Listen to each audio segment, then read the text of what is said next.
9:09, Sofía. Ciro, hoy es la última sesión de la Suprema Corte antes del cambio de ministros, de jueces, de magistrados, y le preguntan a la presidenta Sheinbaum cómo despide a esta Corte y cómo define estos últimos 30 años de la Suprema Corte, y la presidenta responde. El fin de una era en el Poder Judicial, de nepotismo. Claro que hay sus excepciones, ¿verdad? Siempre. Pero es el fin de una era, de un Poder Judicial que servía a unos cuantos. Y que durante este periodo lo que demostró pues es que se reproducía a partir de amiguismos, nepotismos, supuestamente era a través de una carrera judicial, pero si más de la mitad eran amigos, hermanos, primos, pues evidentemente no funcionaba esa carrera. Bueno. Y ahora pues sí. Bueno, se va, Manuel, se va la corte del nepotismo que sirvió a unos cuantos y llega, a juzgar por los hechos recientes, la corte del acordeón que servirá al proyecto de la 4T, a unos cuantos, claro. Al proyecto de la 4T, pero ellos dicen que como representan al pueblo. Que también son unos cuantos. Hijo. Sí. Pero se va, según ha dicho la 4T, y hoy lo vuelvo a decir la presidenta Sheinbaum, el Poder Judicial del nepotismo, y llega el Poder Judicial del acordeón. El Poder Judicial del nepotismo sirvió a unos cuantos, a los ricos, a algunos políticos, al neoliberalismo, y llega la Corte del acordeón, que todo perfila, servirá al proyecto de la 4T. Pues así será, Ciro. Así será. No es distinto, porque más la 4T lo único que ha hecho es aplaudir la manera en la que fueron elegidos. El fraude, la trampa. Ministros, magistrados, jueces, ¿no? Dirigidos efectivamente por una serie de acordeones. Sustancialmente por esa serie de acordeones.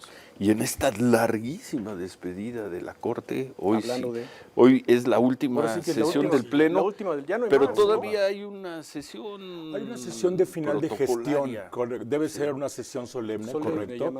Pero ¿cómo se despiden? La sala, la primera sala, la segunda sala, sala, la penúltima sesión, la antepenúltima sesión, hoy es la última. Esa sesión solemne de la que estás hablando, que debe tener esa categoría de solemne, porque la de hoy es extraordinaria, y la del martes pasado, que se supone que era la última, es sesión ordinaria. Bueno, entonces estas tres categorías, metiendo la de solemne, deberá ser la próxima semana. Y pues básicamente es un informe de final de gestión, Ciro, y a eso sí están obligados.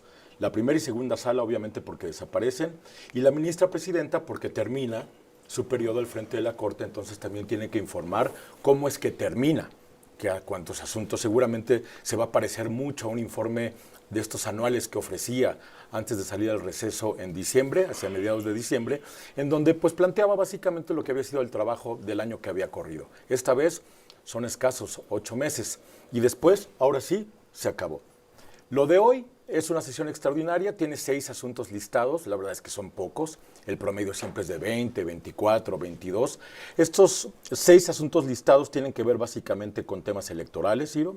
Es algo que no se resolvió el martes pasado y que se trajo hasta este martes, y son juicios de inconformidad sobre elección de magistrados de la Sala Superior del Tribunal Electoral del Poder Judicial de la Federación, casos que, a juzgar por lo que yo sé y lo que he leído, pues no se pueden dejar pendientes, dado que justamente esta última reforma judicial entrará en vigor el 1 de septiembre. Pero no es otra cosa más que eso, y hoy la verdad es que no se espera ningún tipo de mensaje, de discurso. Se va a desahogar los 6 asuntos listados, acciones de inconstitucionalidad, juicios de inconformidad en materia electoral y una serie de temas varios que tienen que ver con el cómputo final de la elección correspondiente a magistraturas del Tribunal Electoral. Así se va a desahogar y después ya viene esta sesión.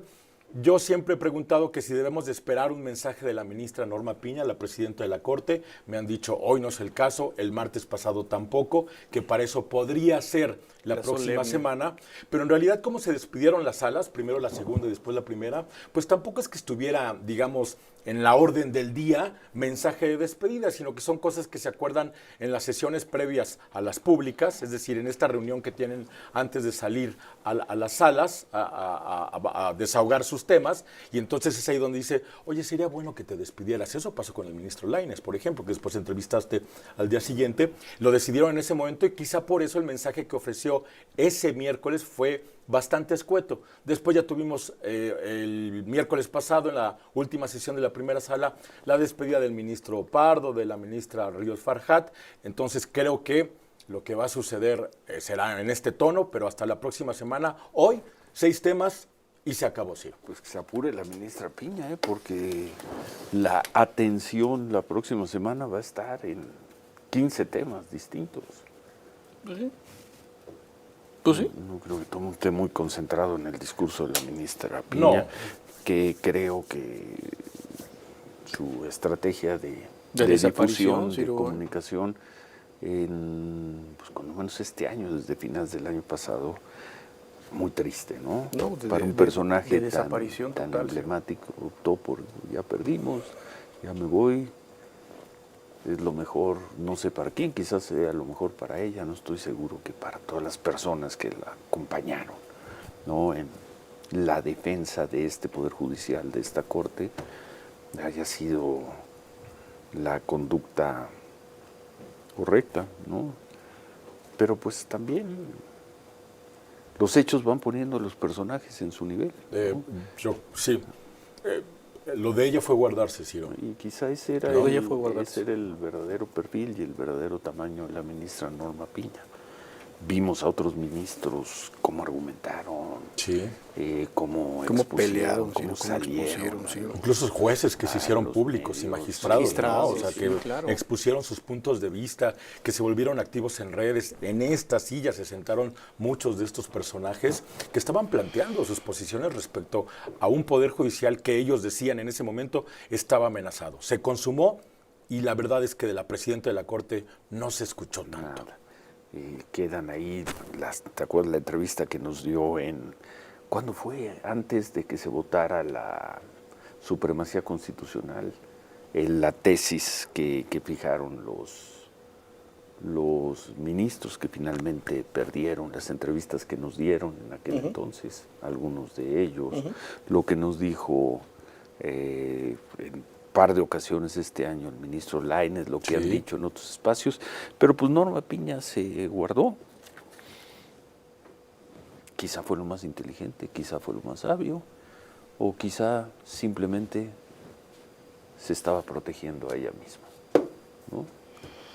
Yo pienso que después de haber visto algunas presidencias, no sé si todas, Ciro, pero se me vienen a la mente varias de los integrantes de la Suprema Corte de Justicia de la Nación, la decisión que tomó la ministra Piña, pues a lo mejor fue la más inteligente para ella, pero no me parece que haya sido como que la que se estaba esperando, ¿no?